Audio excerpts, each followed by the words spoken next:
After the previous failed Russian assault, Ukrainians prepared for a swift and decisive counterattack to exploit the disarray among the retreating Russian forces. With Russian survivors left scattered and unsupported, the stage was set for the Ukrainian Azov Brigade to dismantle their positions and prevent any chance of renewed offensives. The main Ukrainian goal was to conduct a follow-up counterattack to eliminate the remaining Russian forces scattered throughout the settlements as remnants after their latest failed assault.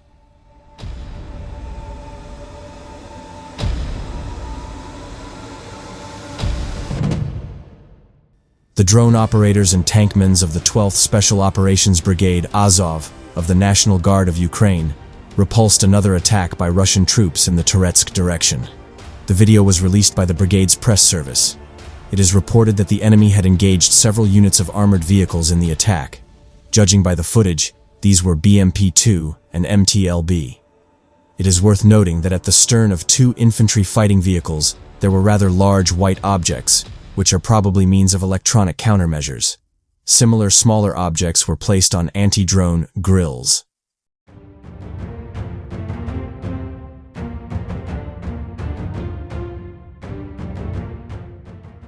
Azov drones attacked enemy armored vehicles on the way to defenders' positions. The Russian infantry that had survived the armored assault tried to gain a foothold in the buildings under the attack of Ukrainian drones. The tankers of the 12th Brigade also contributed to the destruction of the occupiers, bringing their combat vehicles to the building and shooting the Russian infantry at close range. The enemy does not stop trying to advance in the Toretsk direction. The Azovs are doing everything possible to deter the enemy and destroy as many targets as possible, the brigade emphasizes.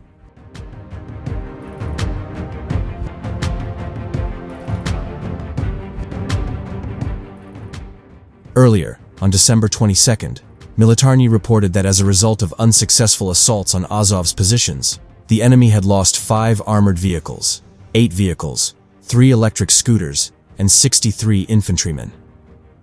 Over the past few months, during massive assaults in the Toretsk direction, the enemy has lost a significant amount of armored vehicles.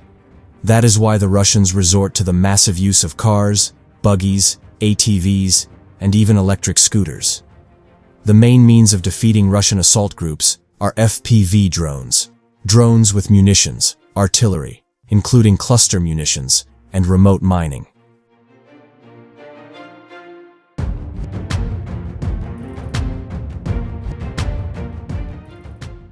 Despite being in an unorganized state, these Russian survivors posed a continued threat to the Ukrainians, as at any time, they could reorganize themselves for a renewed attack on the southern flank of Toretsk.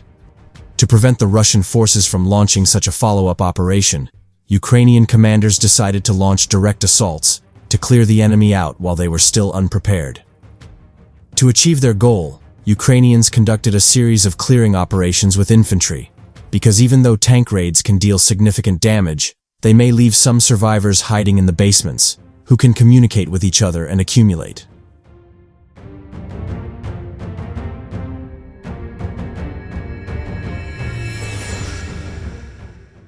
Ukrainians achieved this by deploying soldiers to conduct close-quarters combat, to discover and eliminate Russian positions in narrow residential areas and basements. The residential area Russians took up positions in allowed the Russian forces around 300 houses, allowing them to disperse their stormtroopers widely. The concealment provided by the houses and their basements hampers Ukrainian drone reconnaissance, making it difficult to detect and track the troops once scattered. The primary danger lies in the Russians using these basements as concealed positions to ambush Ukrainian infantry from unexpected locations during clearing operations.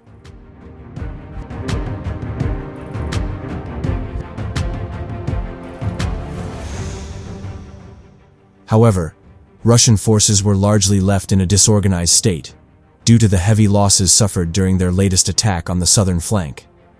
With Ukrainians deploying skilled sniper teams to deny the Russians free movement in between the houses, Russian soldiers knew that venturing into the open would almost certainly result in death. The suppression and disarray of the Russian forces allowed the Ukrainians to establish effective fire control over the area, with Ukrainian snipers and drone operators systematically eliminating any Russian soldiers who exposed themselves out in the open, picking them off one by one.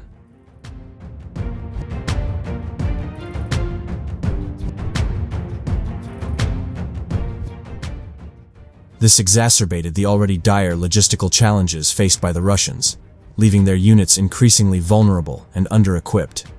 Combat footage released by Russian fighters in the area shows the state of Russian logistics is extremely dire, to the point where the Russian soldiers are forced to improvise by attaching bathtubs to their motorcycles to carry supplies in. Furthermore, another geolocated video shows how Russians were using golf carts and even electric scooters to transport their soldiers and supplies to the village, which were, of course, instantly destroyed by Ukrainian kamikaze drones.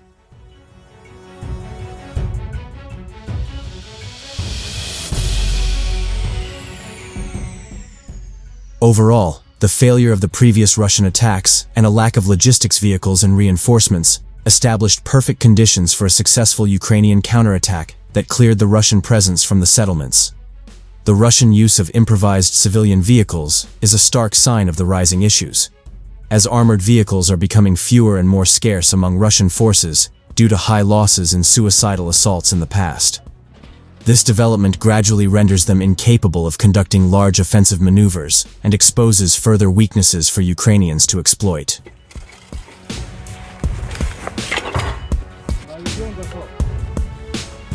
Орудие! Орудие, выстрел! Чтобы простреливать и передний край противника, и его тыл.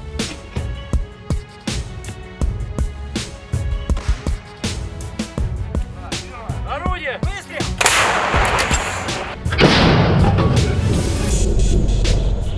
Выстрел!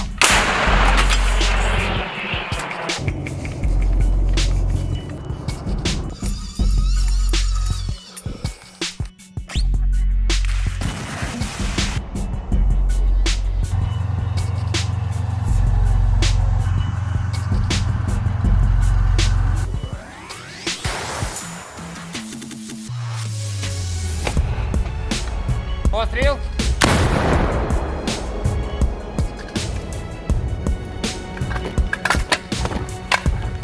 Пострел! Пострел!